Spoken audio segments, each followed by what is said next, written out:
Hello दोस्तों, जियो गुरुजी classes में आपका स्वागत है। मैं रोहित शर्मा, सब्जेक्ट अपना ज्योग्राफी। देखिए, आज हम पढ़ने वाले हैं लेसन नंबर 7 के अंदर, जो कि लेसन का नाम भी आपको पता है, भू आकृतियां तथा उनका विकास।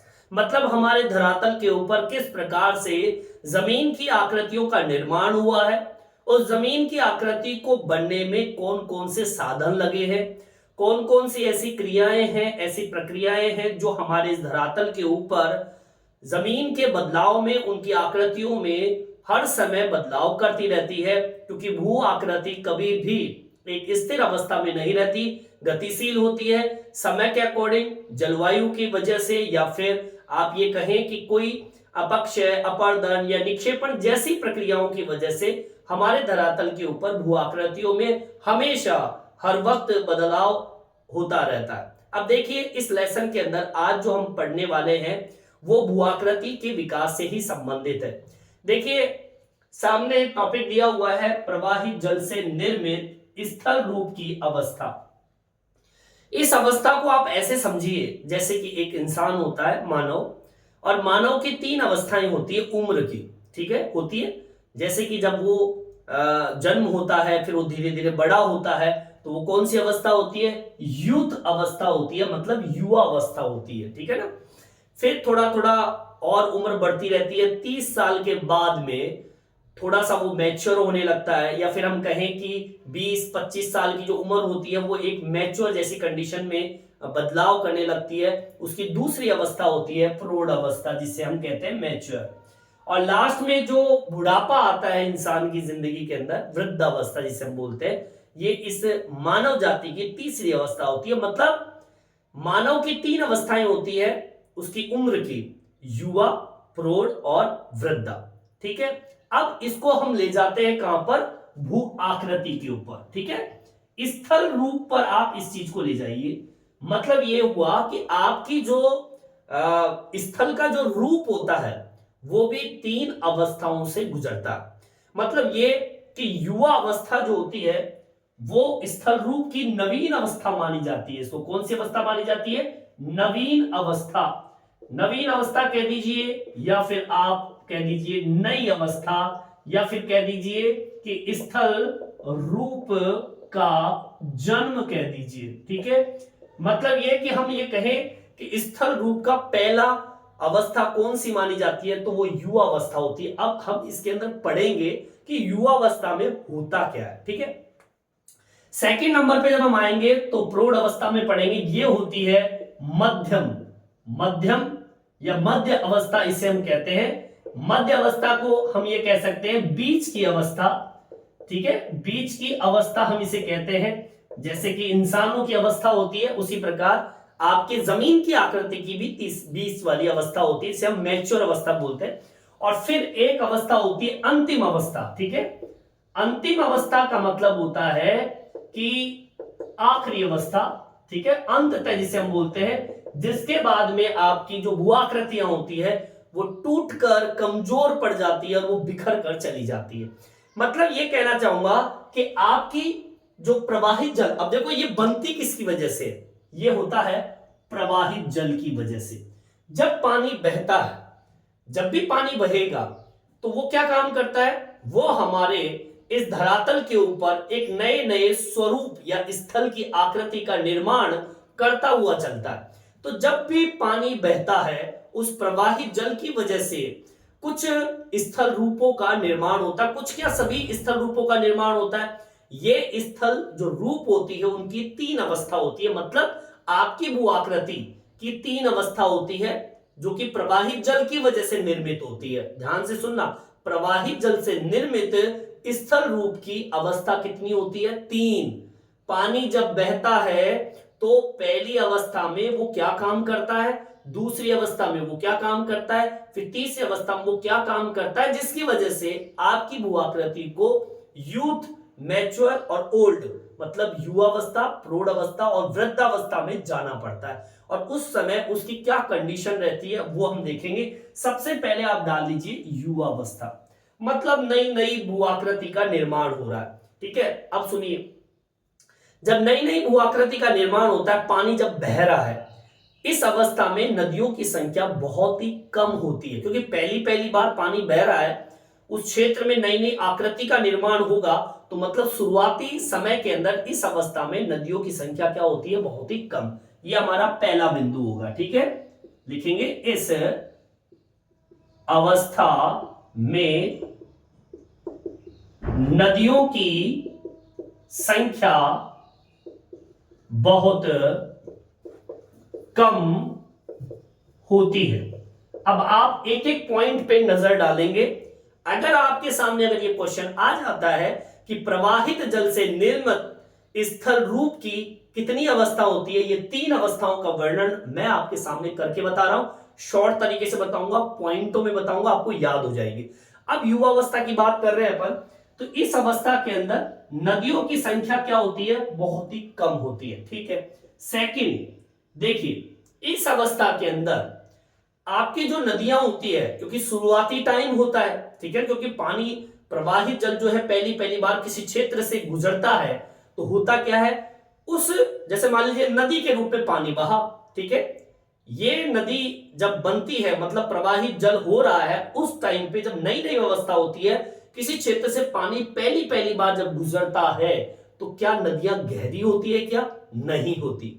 जैसे जैसे समय बढ़ता जाएगा, अब जैसे जैसे समय बढ़ेगा तो कौन सी अवस्था में चला जाएगा, प्रौढ़ अवस्था में।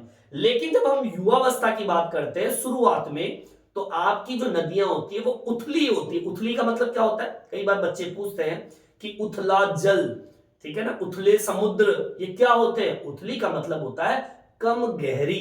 ठीक है, तो मतलब ये कि इस अवस्था में जब नदी पहली बार किसी क्षेत्र से गुजरती है, क्योंकि प्रथम अवस्था है, युवा अवस्था है, तो उस टाइम पे नदी कम गहरी होती है या कम उथली होती है। उथली वाला भाग मतलब कम गहरा, नदी कम गहरी होती है और वी आकार की घाटी बना देती है, क्योंकि पानी बहेगा, धीरे धीरे खोदता हुआ चलेगा, तो वी आकार की घाटी, अंग्रेजी का अक्षर वी, ठीक है, ऐसी आकृति इस अवस्था में बन जाती है। लिखेंगे ये, या आप लिखेंगे इस अवस्था में, ठीक है, इस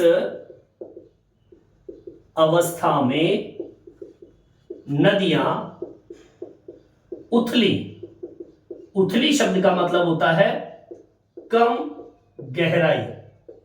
ठीक है, इस अवस्था में नदियां उथली, कम गहराई, वी आकार की घाटी बनाती है। ठीक है, इस अवस्था के अंदर क्या होता है, नदियां जो होती है वो कम गहराई वाली होती है और वी आकार की घाटी बना देती है। ठीक है, अब चलिए आगे, तीसरा बिंदु क्या कहता है, सुन लीजिए। यहां बाढ़ के मैदान की अनुपस्थिति, मतलब यहां पर बाढ़ के मैदान नहीं पाए जाते, अगर पाए भी जाते हैं तो सकरे बाढ़ की मैदान जो है वो यहां पर आपको मिलेंगे, मतलब थोड़े कम। आगे बात समझ में, क्योंकि नया नया पानी आया है, नदी नदी पहली बार बही है उस क्षेत्र से, तो बाढ़ के मैदान तो कहां से मिलेंगे आपको, अगर मिलेंगे तो आप सेकंड और थर्ड अवस्था में आपको मिल सकते हैं। ठीक है, वो हम देखेंगे आपको, लेकिन यहां इस अवस्था के अंदर बाढ़ के मैदान अनुपस्थित रहते हैं, क्योंकि नई नई भूआकृति उस समय बनती है, पानी भी पहली पहली बार आता है। तो यहां लिखेंगे, यहां बाढ़ के मैदान अनुपस्थित, या तो अनुपस्थित रहेंगे, या फिर अगर होते हैं, या सकरे बाढ़ के मैदान उपस्थित होते हैं। समझ में आई बात। अगर मान लीजिए यहां पर, पहली बात तो यहां पर बाढ़ के मैदान होते ही नहीं है। बाढ़ का मैदान समझते हो, बाढ़ के मैदान का मतलब जब नदी के अंदर बहुत जबरदस्त पानी आता है तो वो अपने साथ बहुत सारी मिट्टी लेके आती है, ठीक है, नदी, तो वो जमा कर देती है और उस जमाव से एक मैदान तैयार हो जाता है, उसे बोलते हैं बाढ़ के मैदान। अगर मान लीजिए इस अवस्था की बात करें तो यहां बाढ़ के मैदानों की अनुपस्थिति होती है, लेकिन अगर मिट्टी आती है तो सकरे बाढ़ के मैदान नदी के साथ साथ पाए जाएंगे, मतलब अगल और बगल में। ठीक है, इधर उधर आसपास मिट्टी में जमा हो जाती है। लिख देते हैं, सकरे बाढ़ के मैदान उपस्थित होते हैं नदियों के किनारों पर। बस इतनी सी बात आपको लिखनी है इस अवस्था के अंदर। बोलो, बिल्कुल समझ में आ गया होगा आप लोगों को? ठीक है, अब आ जाइए 4th नंबर का टॉपिक। देखिए, जल विभाजक क्षेत्र अत्यधिक चौड़े और समतल होते हैं। मतलब ये जल विभाजक का मतलब क्या होता है? जल विभाजक का तात्पर्य होता है अगर पानी बहता आता है तो बीच में अगर मान लीजिए कोई मिट्टी का बड़ा विशाल आकृति वहां मिल जाए तो पानी का डिवाइडेशन हो जाता है। मतलब कोई भाग इधर चला जाता है। मान लीजिए, सपोज कीजिए ये आपका टीला है, यहां पर पानी उधर से आ रहा है तो पानी क्या होगा? एक इधर डिवाइड हो जाएगा, एक इधर डिवाइड हो जाएगा। मतलब ये कि आपका पानी का विभाजन हो जाता है। ठीक है, तो यहां पे अगर विभाजन की बात करें इस अवस्था के अंदर, तो इस अवस्था में जल विभाजक क्षेत्र जो होते हैं बहुत ही चौड़े होते हैं और समतल होते हैं। क्योंकि शुरुआती टाइम होता है, इतने ऊंचे ऊंचे टीले नहीं बनते हैं। ध्यान रखना इस चीज को भाई। जैसे कि पानी बह रहा है और मिट्टी आके जमा हो जाए। सोचिए, मान लीजिए नदी बहती हुई आ रही है साहब, ठीक है, और यहां पर मिट्टी को जमा दे इस जगह, समतल भूभाग, ठीक है, लेकिन ये इस नदी से थोड़ा उठा हुआ पार्ट है। ठीक है, ये थोड़ा सा उठ जाए पानी से, मिट्टी के भाव वाले कण। ठीक है, जैसे कि मान लीजिए पानी बह रहा है और बहते बहते मिट्टी लाई जा रही है नदी, और उसको थोड़ा सा जमा कर दे ऊपर की साइड, तो पानी क्या होगा? अब पानी इधर बहेगा और इधर बहेगा। ठीक है, तो इसकी इस लाइन को कैसे लिखेंगे अपन? कि जल विभाजक। अब ये क्या है? ये एक जल विभाजक क्षेत्र हो गया। ठीक है, विभाजक क्षेत्र इसलिए कहेंगे क्योंकि पानी का इसका विभाजन कर दिया। पानी इधर भी जा रहा है और पानी इधर भी जा रहा है। साथ में ध्यान से सुनना, जल विभाजक क्षेत्र क्या होते हैं? अत्यधिक चौड़े। देखिए चौड़े हैं इस तरीके से, और साथ में समतल होते हैं। समतल, समतल इसलिए क्यों? पानी के अंदर मिट्टी फैली हुई है इस तरीके से। ऊंचा स्थान है, पानी ऊंचा स्थान है तो पानी इधर चला गया, पानी उधर चला गया, और ये ऊंचे भी है तो चौड़े और समतल है, जिसमें दलदल जैसी झीलें भी पाई। दलदली, अब देखो पानी ऊंचा होगा तो ये जो क्षेत्र होते हैं ना, ये बहुत ही दलदली होता है। और यहां पर तो कई बार ऐसी भी कंडीशन हो जाती है कि यहाँ पे झीलें भी बन जाती है, कुछ गड्ढे बन जाते हैं, बड़े बड़े गड्ढे, इसमें पानी भर जाता है इन विभाजक क्षेत्रों के अंदर। समझ आई बात? तो अब इस लाइन को हम कैसे लिखेंगे? देखिए, बिल्कुल सिंपल तरीके से लिखेंगे इसको। समझ में आ गया होगा आप लोगों को क्या लिखना है? यहां जल विभाजक क्षेत्र चौड़े व समतल होते हैं।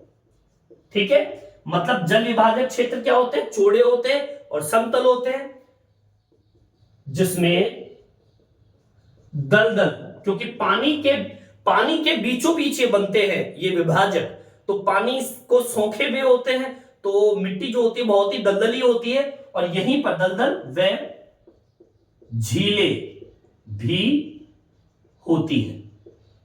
आगे बात समझ, इस प्रकार की स्थिति इस क्षेत्र में होती है। बोलिए आगे बात समझ, यहां तक समझ आ गया होगा? एक बार मैं फिर से रिपीट कर देता हूं, दोबारा सुन लीजिए।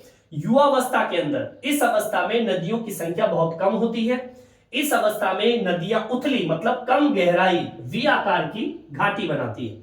यहां बाढ़ के मैदान नहीं होते हैं, अगर होते भी हैं तो सकरे बाढ़ के मैदान उपस्थित होते हैं जो कि नदी के किनारों पर होते हैं। ठीक है, यहां जल विभाजक क्षेत्र चौड़े होते हैं, समतल होते हैं, जिसमें दलदल और झीलें भी होती है इस अवस्था में। ठीक है, अब थोड़ा आगे की ओर बढ़ते हैं, इसी अवस्था की हम बात करेंगे। यहां तक समझ में आ गया होगा, यहां तक आप उतार लीजिए। देखिए आगे की ओर बढ़ते हैं। पांचवा बिंदु क्या कहता है? इस अवस्था का पांचवा बिंदु क्या कहता है? इस अवस्था के अंदर यहां ऊंचे समतल धरातल पर विसर्प विकसित हो जाते हैं। अब विसर्प क्या होता है? नदियों का टेढ़ा मेढ़ा। मैं लिखता हूं एक बार, देखिए, यहां ऊंचे धरातल पर, ठीक है, यहां ऊंचे धरातल कह दीजिए, या फिर आप कह सकते हैं समतल धरातल पर विसर्प। विसर्प का मतलब होता है सर्प जैसी आकृति में नदियां। समझ में आई बात है? इस तरीके से देखिए, ऐसे ऐसे इस तरीके से नदी बहती है, इसको हम बोलते हैं विसर्प। ठीक है, विसर्प बोलते हैं, इस तरीके से लिख सकते हैं विसर्प। समझ में आई बात? यहां मतलब इस अवस्था के अंदर ऊंचे धरातल पर या फिर समतल धरातल जो होता है वहां पर वी सर्प मतलब सर्प जैसी आकृति में जो नदियां होती है वो विकसित हो जाती है। ठीक है, विकसित हो जाती है। अब आगे सुनिए, ये जो विसर्प होते हैं वो अत्यंत ऊंचे होते हैं, मतलब धरातल ऊंचा तो मतलब विसर्प भी क्या है, ऊंचा। ये विसर्प अत्यंत ऊंचे होते हैं। ठीक है, ऊंचे होते। क्लियर, चलिए अब आगे बढ़ते हैं। इसी की बात, इसी पॉइंट के अंदर आगे क्यों बढ़ते हैं, धरातल में जो गभीरीभूत हो जाते हैं, गभीरीभूत का मतलब क्या होता है, गहराई तक, धरातल में गहराई तक ये नदी चलती जाती है। भाई जैसे कि मान लीजिए आप इसको ऐसे समझ सकते हैं कि आपका ये धरातल है साहब, ठीक है, ये धरातल आपका, और इस धरातल से आपकी नदी इस तरीके से बहती है ऐसे।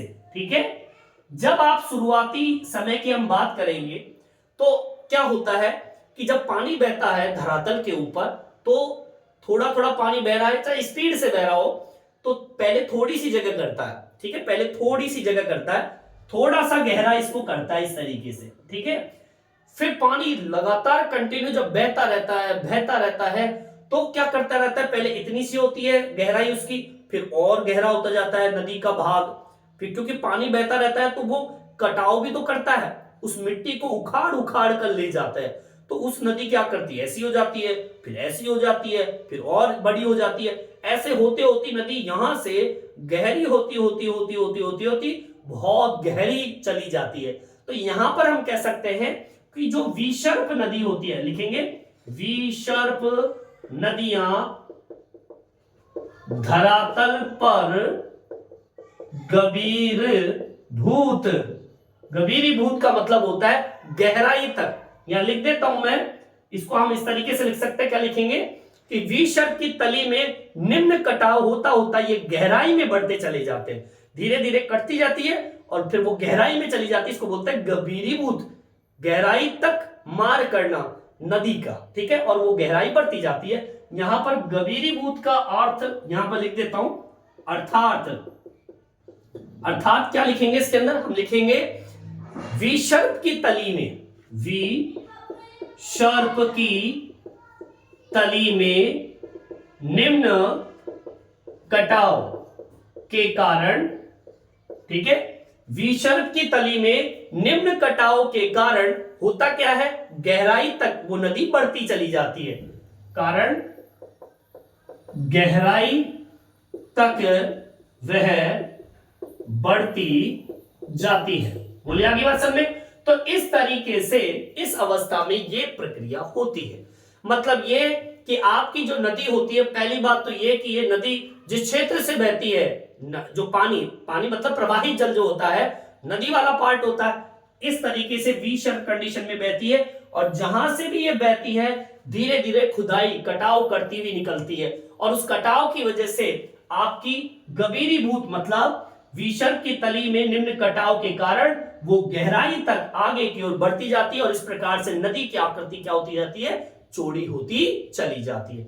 यहां तक समझ में आ गया होगा। चलिए अब आगे की ओर बढ़ते हैं, थोड़ा सा पॉइंट और आगे बढ़ाते हैं। इसमें एक आखिरी पॉइंट और है, इसके अंदर 6 नंबर का पॉइंट डालेंगे अपन, 6 नंबर का पॉइंट। देखिए वहां अब इस अवस्था के अंदर एक तो जलप्रपात और एक शिप्रिकाएं, दो चीजें होती है, जलप्रपात और शिप्रिकाएं यहां पर बन जाते हैं। ठीक है, मतलब जलप्रपात और शिप्रिकाएं होती क्या वो भी देख लेते हैं। इस अवस्था में जलप्रपात व, देखेंगे हम जलप्रपात क्या होता है, और एक शब्द और आता है शिप्रिकाएं, शिप्रिकाएं। ठीक है, कई बार कई बच्चे पूछते हैं कि सर ये शिप्रिका क्या होती है, शिप्रिका और जलप्रपात क्या होते हैं, तो मैं बिल्कुल सिंपल तरीके से आपको मैं समझा देता हूं। देखिए जलप्रपात का मतलब तो होता है झरना।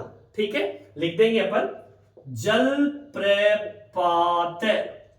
जलप्रपात का मतलब होता है ऊंचाई से गिरने वाला जल। जल प्रपात कहलाता है। ठीक है, इसको हम जलप्रपात को कह सकते हैं झरना। अब झरना क्या होता है? झरना पानी का ऊपर से नीचे की ओर गिरना, यही जलप्रपात होता है। ठीक है, यहां पर दूसरा शब्द आता है क्या? शिप्रिकाएं क्या होती है? देखिए शिप्रिकाएं बिल्कुल इजी शब्द है। क्या? नदी के मार्ग का वह हिस्सा जहां किसी अवरोध के कारण ढाल सामान्य की अपेक्षा अधिक तीव्र हो जाए। बस इतनी सी बात याद रखना, नदी मार्ग का वह हिस्सा जहां किसी अवरोध के कारण, रुकावट के कारण सामान्य ढाल से वो तीव्र ढाल में बदल जाए। मतलब यहां पर जो शिप्रिकाएं हो गई वो हो गई तीव्र ढाल वाले भाग। समझ आई बात? लिख देंगे, क्या लिखेंगे? नदी, क्या लिखेंगे?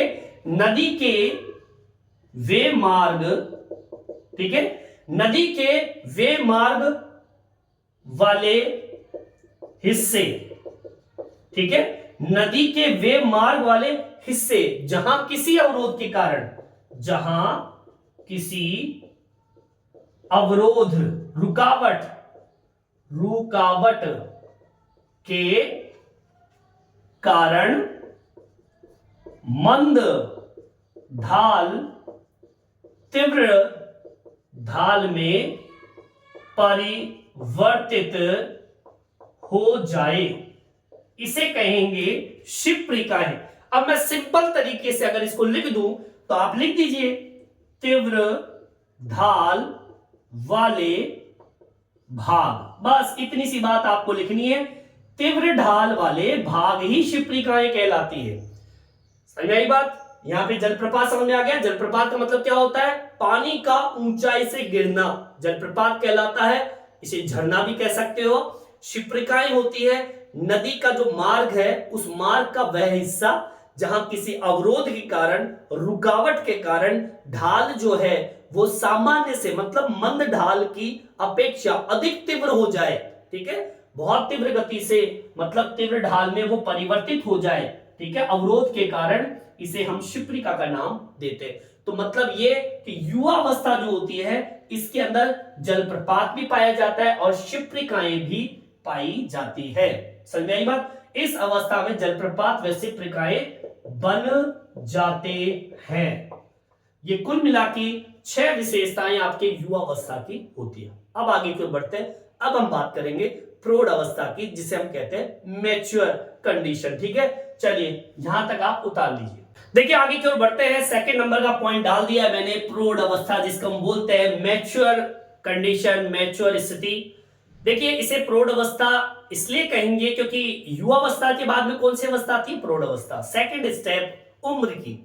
अब देखिए पहली अवस्था में हमने क्या पढ़ा था? इस अवस्था में नदियों की संख्या बहुत कम होती है, लेकिन अब जब धीरे धीरे समय बदलेगा, समय बढ़ेगा, तो इस अवस्था में नदियों में जल की मात्रा अधिक हो जाएगी। ठीक है, क्योंकि वहां पर तो नदियों की संख्या कम थी, लेकिन अब जैसे जैसे अवस्था बढ़ती जाती है तो इस अवस्था में नदियों में जल की मात्रा क्या हो जाती है? अधिक हो जाती है। लिखेंगे इस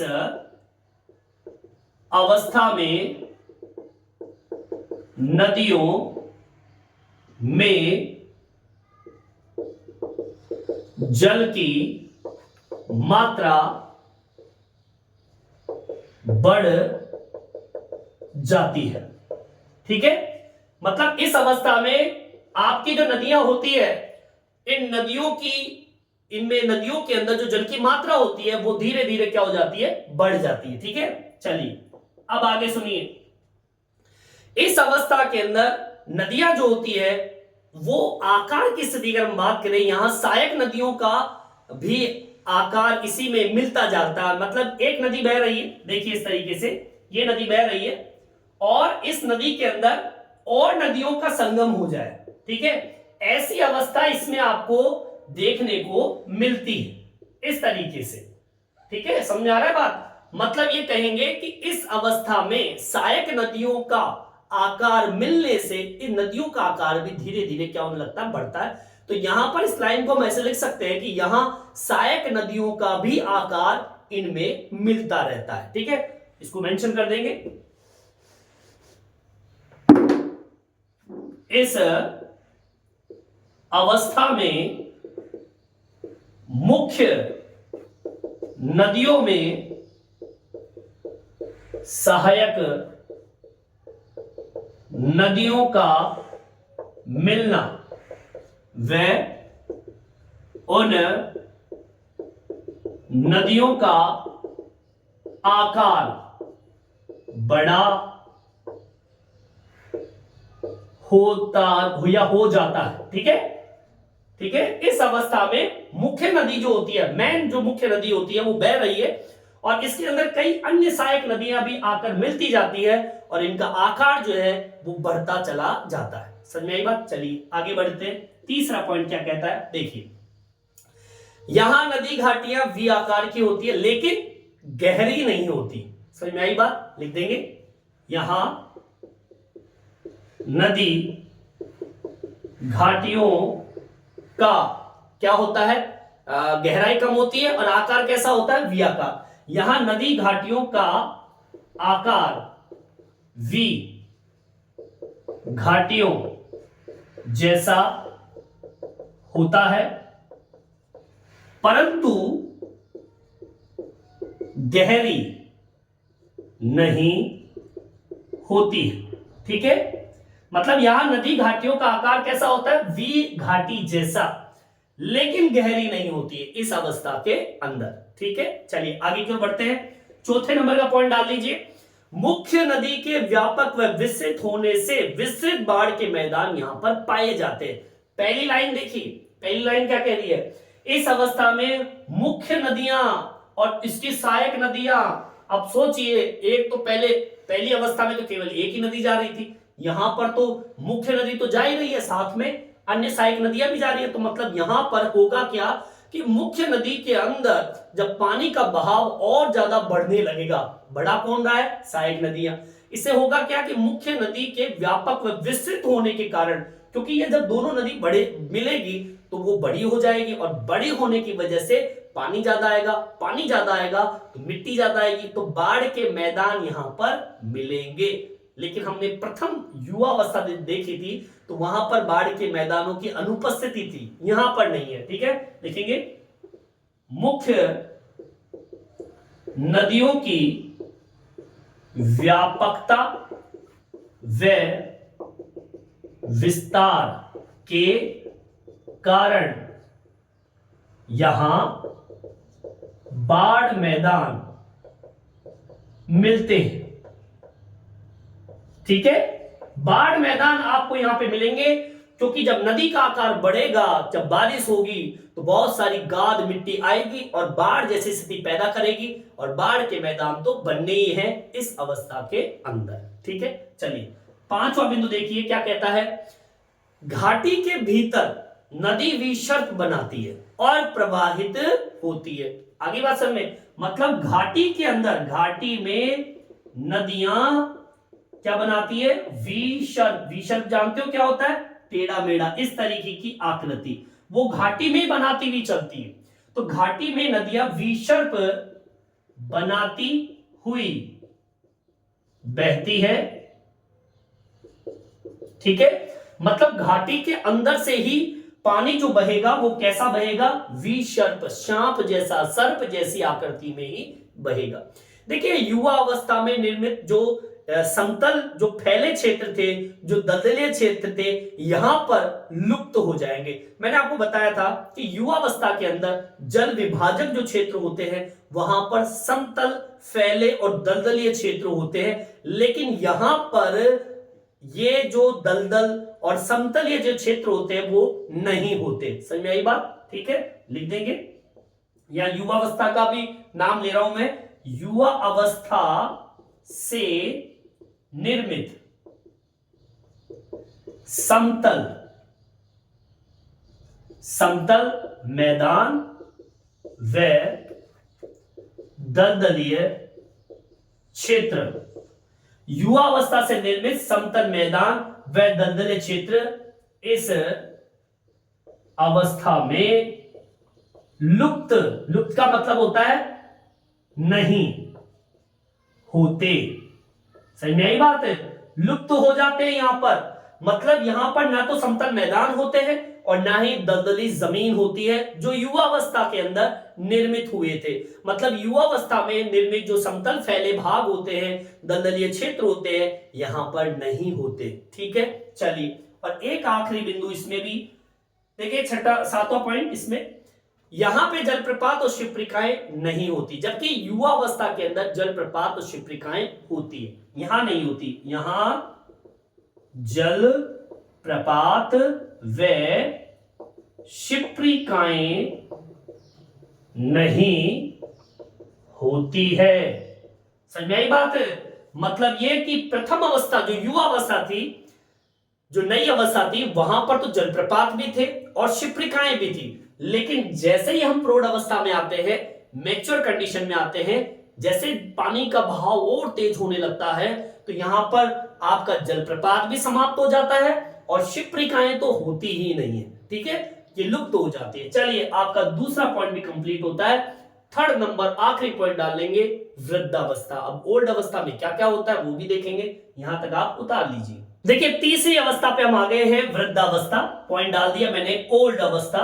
देखिए, इस अवस्था की हम बात करें तो पहली अवस्था के अंदर देखो, इस अवस्था में क्या होता है, यहां वृद्धावस्था में छोटी सहायक नदियां बहुत कम होती है और ढाल भी क्या होता है, ढाल जो होता है ना, स्लोप, वो भी मंद होता है। ठीक है, लिख देंगे, इस अवस्था में छोटी सहायक नदियां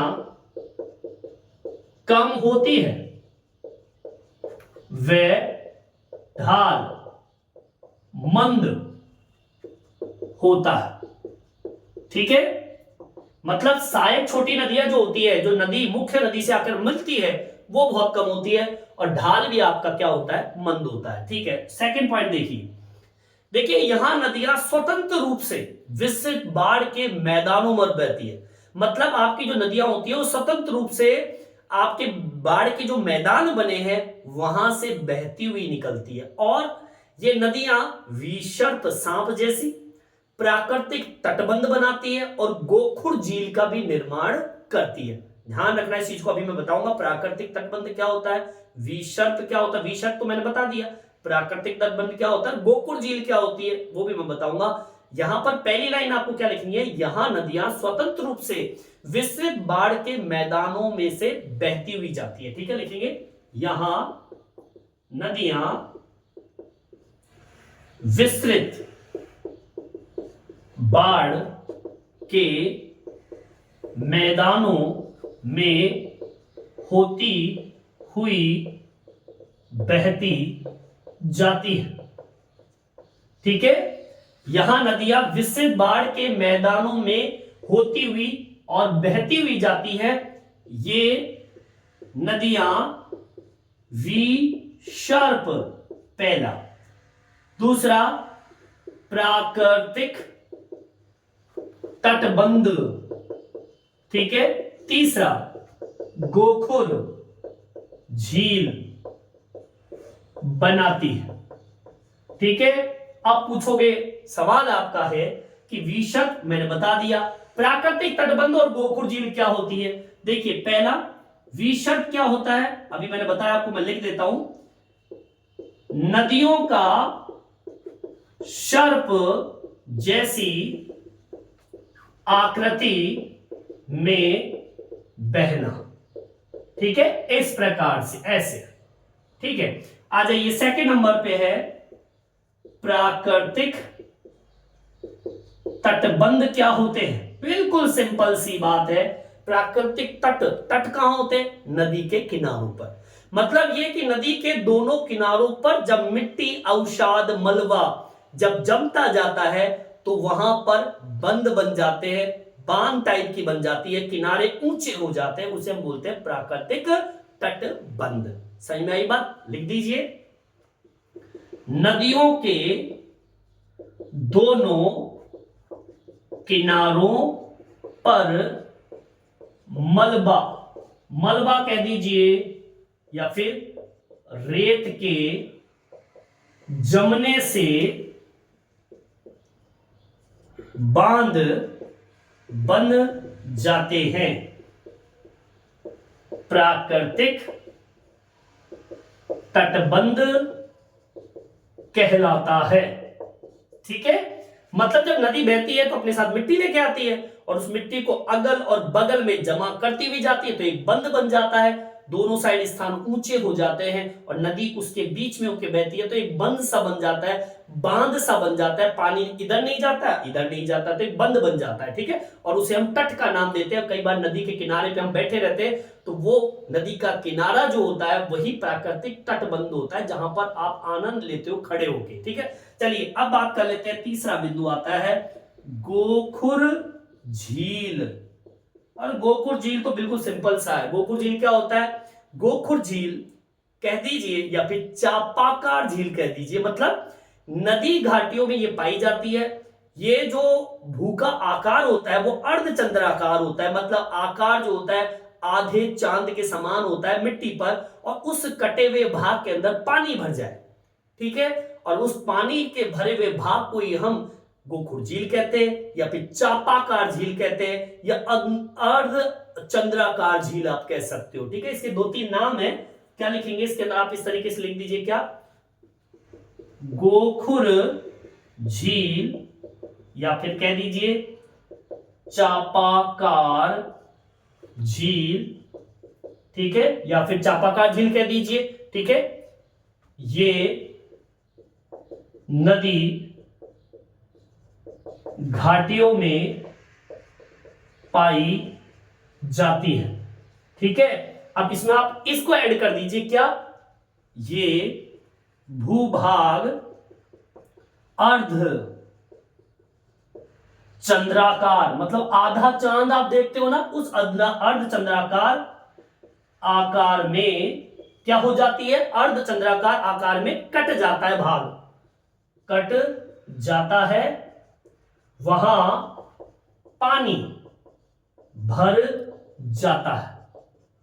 ठीक है, और इस पानी भरे हुए भाग को ही हम क्या नाम देते हैं? गोखुर झील। समझ में आ गई बात? इतनी सी बात आपको इसमें लिखनी है। ठीक है, चलिए इसमें और भी पॉइंट है।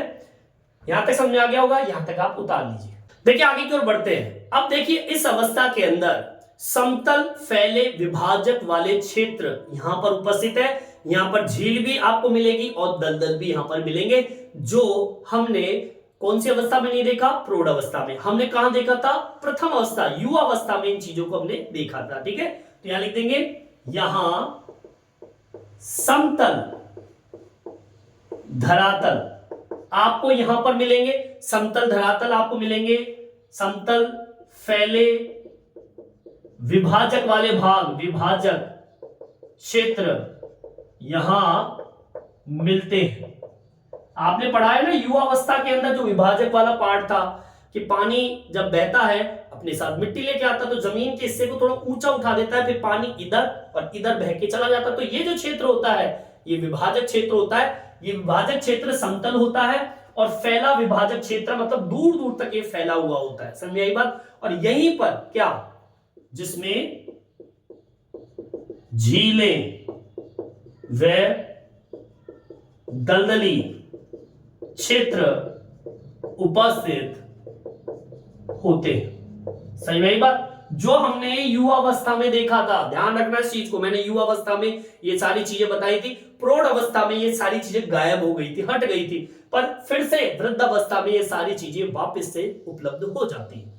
आगे बात समझ में? अधिकतर भूदृश्य जो होते हैं वो समुद्र तल के बराबर या थोड़े से ऊंचे उठे हुए होते हैं इस अवस्था के अंदर। ठीक है, इसको मेंशन कर देंगे, क्या लिखेंगे? अधिकतर भू दृश्य, मतलब भूदृश्य का मतलब क्या होता है?